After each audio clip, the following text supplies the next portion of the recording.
Hello, my name is M.W.Burnette. I am a home studio music producer, songwriter, and recording artist, and this is my video diary.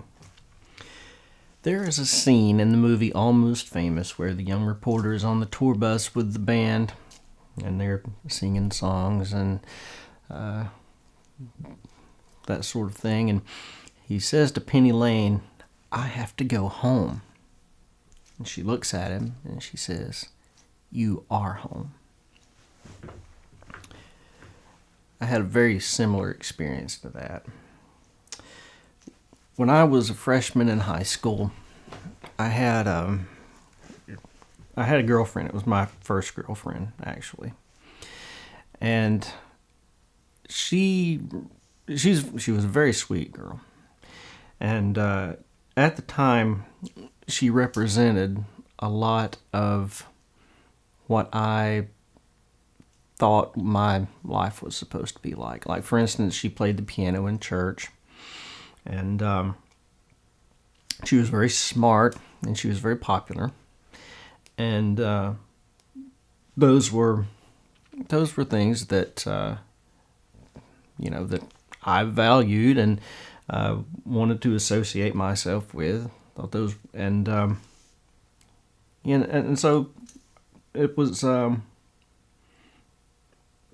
felt good about being in that relationship, but as they do when you're 14 years old, those relationships come to an end, and so this one was.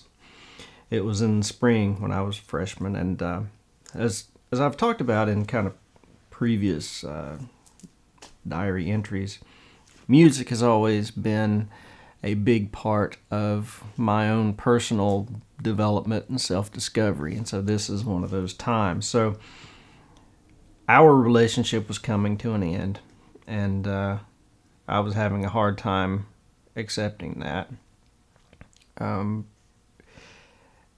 But we were, both of us were in the band, and at that time of year, the high school bands went around to the different elementary schools in the area and played little concerts, and so this is what we were doing. So we had two buses that we were traveling around in, and I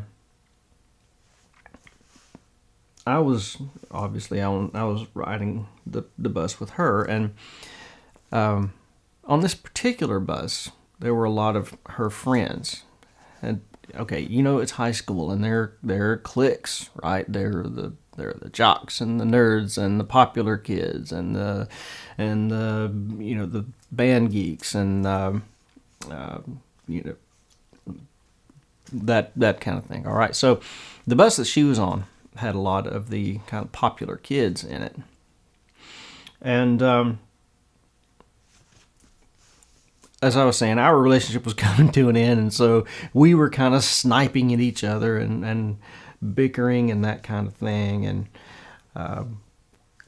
kind of negotiating the terms of surrender, that sort of thing. But in our relationship, this group of people was who we spent a lot of time with, and that was kind of, those were her friends, and they were people that I wanted to have as my friends because they were they were kind of the in crowd, and or at least that's the way I perceived them. They were kind of the in crowd, and I wanted to be part of that because I thought that was important, And but the thing about it was, it's like I came to realize that that group of people just really, that I didn't fit in with them. And you know how that is when you're in such a group of people. It's like when you tell your stories, they don't respond. They just they don't interact with your stories. And when you tell your jokes, that was funny. They don't actually laugh at your jokes, that kind of thing. And they invite you to the different things or whatever, but it's like it's not ever really about you, and that was kind of that the way that I fit in, or didn't fit in rather, with that group of people. And I don't remember, so we're on this bus ride, and we had one of the stops, and we were, the two of us were just, kind of at odds with each other. I mean, we were not getting along. And so I said, fine. And I went and decided, like the next ride, is I got on the other bus. And so left her on the bus with her friends and whatever, and I went and got on the other bus. Now, as it just happened, the other bus was where a lot of the people who I was friends with in the band were sitting. And they weren't necessarily the popular kids in class. They were the band nerds, right? The band geeks. And so anyway, for our next stop is I went and I got on that bus, and it was such a world of difference being on that bus versus the other one.